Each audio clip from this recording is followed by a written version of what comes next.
반기업 정서가 편견이라고 생각은 안 해요? 그런 기업에 왜 들어가려고 그래? 시민단체도 있고 또 저희도 매일 눈으로 보고 있잖아요. 그렇기 때문에 반기업 정서는 괜찮다는 거죠. 어차피 인재들이 다 들어갑니다. 더 이상 보수되지 않나? 부정부패는 하지 않아도 됩니다.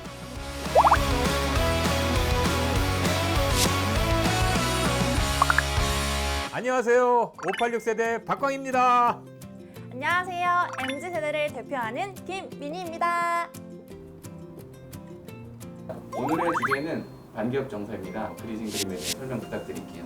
왼쪽에 있는 거는 일반 국민들이 알고 있는 기업가. 저기 조그만 아주 작은 사람들은 일반 국민이나 근로자를 표시한 거고요. 그들이 보는 재벌이나 기업가는 저렇게 사회에 나쁜 영향력을 미치고 인간들한테 악한 영향력을 행사하는 사람이고, 오른쪽은 제가 본 건데요. 그들은 기업을 하다 보니까 많은 거를 누렸지만 쓸 수 있는 돈은 한정돼 있고, 국민들이 악마라고 그러니까 영혼이 탈탈 털리고 나는 열심히 일했는데 왜 나를 저렇게 나쁘게 생각하지 하고 피눈물을 흘리는 거예요.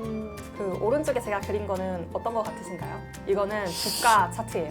약간 주가 조작 이런 것들이 떠오르는 것 같고, 또 중간에는 이제 의자에 앉아 있는 사람이 있는데 그거는 이제 휠체어 타면서 등장하시는 이제 저희 재벌가들 이런 모습이고요. 또 왼쪽에 끝에 위에 감옥입니다. 그래서 약간 여기서 잠깐 들어갔다 잠깐 나와요. 또 금방 나와요. 네, 이런 느낌을 그려봤습니다. 미니 씨는 요새 저기 드라마 자주 봐요? 지금 우리들의 블루스. 너무 재밌어.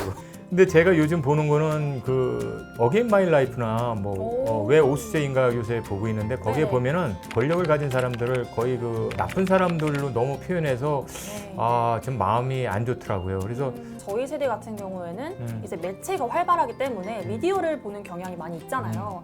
근데 그런 쪽에서 재벌을 다룰 때 악당, 나쁜 사람 이렇게 비춰지는데, 사실 그런 영향도 있고 뉴스나 신문이나 실제로도 그들이 부정부패를 저지르거나 또는 이제 나쁜 일로 이득을 좀 편취를 하거나 저 재벌 돈 많아서 부럽다 이렇게 생각했던 사람이 알고 보니 뒤에서 다른 짓으로 돈을 벌었네 하면은 좀 배신감도 들고 부정적으로 인식하게 되는 것 같더라고요. 그 당시에 우리나라가 근대화에서 현대화로 넘어갔던 시절이라 기업을 하는 사람들은 정경유착을 하지 않았으면 돈 벌기 힘든 시대였던 것 같아요. 근데 지금은 다르거든요.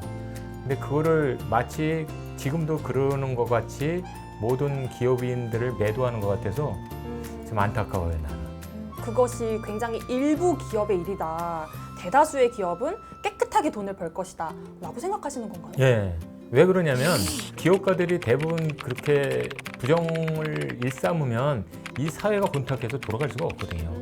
사실은 저는 그런 것들이 필요하고 또 매체도 그렇게 다뤄야 되는 것이 맞다고 느끼는 게, 사실 일부 기업이지만 그 기업들이 분명 작은 기업은 아니에요. 큰 기업이 마치 소수인 것처럼 보이는데, 사실은 저희 경제가, 이 나라가 그 소수의 몇 대기업에 의해서 크게 좌지우지되거든요. 그래서 그 기업들을 견제하고 좀 부정적으로 보면서 이런 인식들이 꼭 나쁜 것만은 아니라고 봐요. 좀 경각심을 가져야 된다는 거죠. 근데 이제 이게 모든 게 흐름이 있잖아요. 네. 우리가 이제 경제적으로 한강의 기적을 이룬 그들이 있었기 때문에 지금과 같이 경제적인 혜택을 누리는 거고, 그들의 노력을 무시하면 안 된다. 좀 억울한 부분도 있을 것 같은데, 사실 그 기업가들을 좀 부정적으로 보는 거는 저희 세대가 많잖아요. 사실 시장의 흐름이라든지 경제 자본이 돌아가는 원리, 그런 것들에 대한 교육이 좀 미비한 부분도 있지 않나. 사실 그 내면을 파고들다 보면 좀 더 이제 기업가들을 이해할 수도 있는데, 맞아. 약간 그런 부분이 모자른 부분도 있지 않나 생각이 듭니다.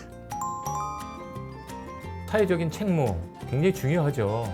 근데 그걸 너무 강요를 하면 부작용이 일어나거든요. 권력이 있고 돈이 있으니까 너는 꼭 해야 돼. 이런 강요는 옳지 않다.